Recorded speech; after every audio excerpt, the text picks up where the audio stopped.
Hi there. On weekends, we do reruns so that yours truly can take a couple days off.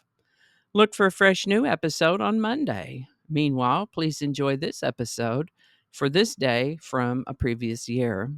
I thank you so much for your indulgence and loyalty, and have a great weekend.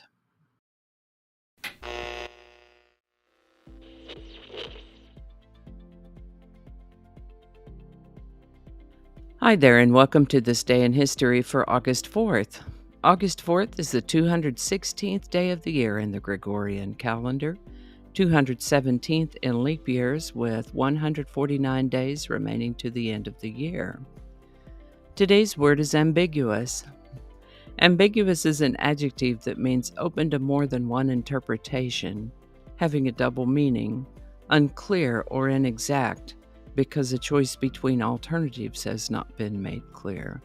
Doubtful or uncertain, especially from indistinctness or obscurity, meaning that the evidence at hand is not clear.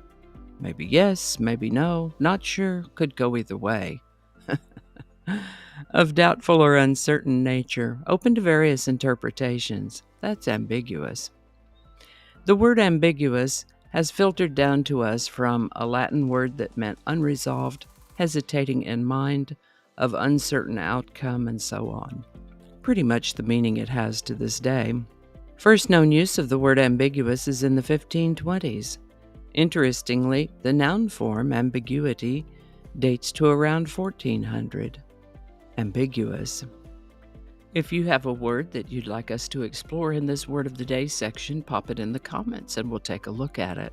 And with that, August 4th, 1693 is the date traditionally ascribed to Dom Perignon's invention of champagne.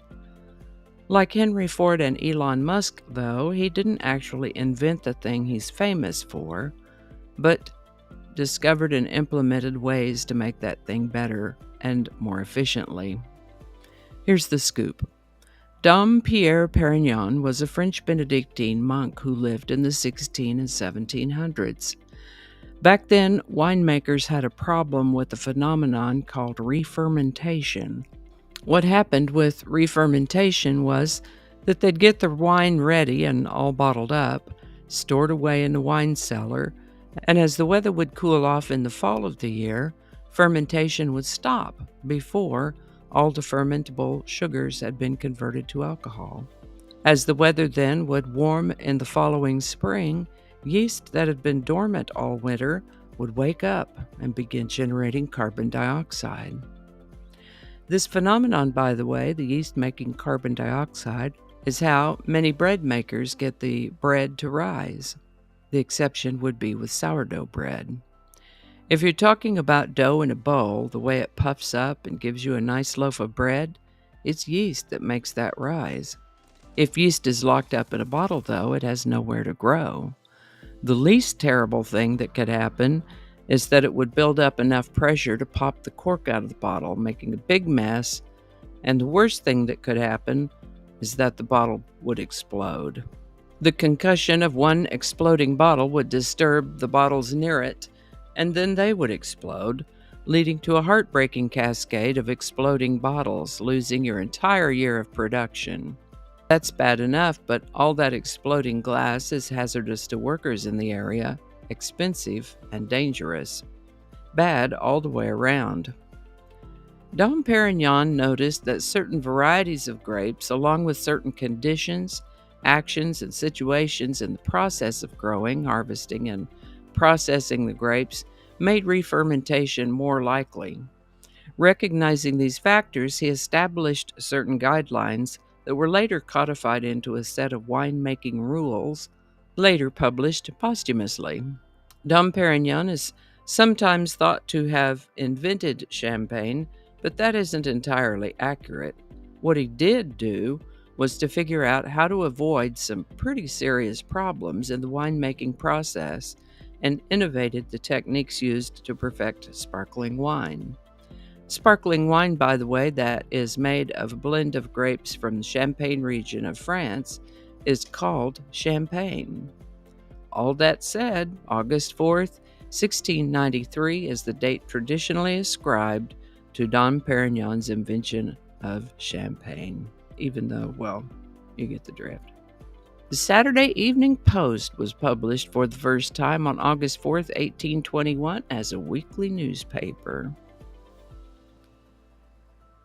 Now, I don't usually report items that are quite this recent, but on August 4th, 2007, NASA launched its Phoenix spacecraft. Phoenix was an uncrewed space probe that landed on the surface of Mars the following spring. It remained operational on Mars for almost 6 months, gathering information about Mars. Phoenix wasn't the first run to Mars, though. There were 5 successful landings on Mars previously to Phoenix. One of the main goals of the Phoenix mission was to study the geological history of water on Mars. Not that kind, though. Now, before we move on to today's song, I'll leave a link in case you'd like to see what else I might have talked about in a previous episode for August 4th. Today's song is Vision of Love by Mariah Carey, number 1, August 1st, 1990. It was the lead single from her first album. In this song, you can hear her touch upon notes in what is called the whistle register. In fact, if you listen to it, it does almost sound like a whistle. It does sound like a whistle. And if you've ever heard any of 1990s Mariah Carey works, you'll recognize what I'm talking about. She also makes generous use of a technique called melisma, which is the singing of a single syllable of text while moving between several different notes in succession.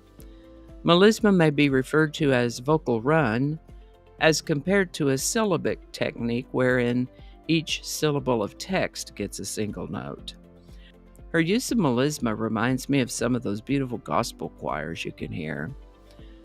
Alrighty, so that said, Vision of Love has been referred to as the Magna Carta of melisma,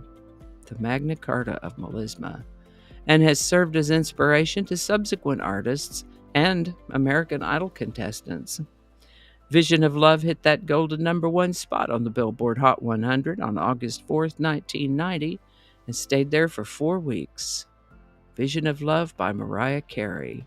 Link in the description. And I think that's going to do it for us today. Thank you so much for watching. Consider subscribing if you haven't already. Feel free to share this video with a link in your email, messaging, or social media. If you enjoy this series, you can check out the playlist that contains these videos. I'll put a link to that in the description. That description lives on YouTube, so for other platforms, I'll include a link to my blog page that is called No Really. And you can also find me on Rumble, BitChute, and Odyssey. All those links in that description. Alrighty, that's all I can think of right now. Thanks again, and I'll see you next time. Oh, get your microphone. Okay. Phone over there. Hello. Okay. With 202 days remaining to the end of the world. End of the year. Please, not the end of the world. 202 days remaining to the end of the year. Let's read that one again.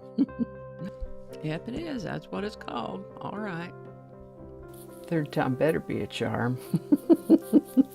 There's no thee there. Start over. Attracting. Just read the whole thing over. I don't ad-lib very well. You know what? Maybe we can leave that one off. Don't alienate people who can be helpful to you. Flinging happiness all over the place. I don't know. Can I get this edited? Let's find out. Alrighty. Back to work. I think we got it this time.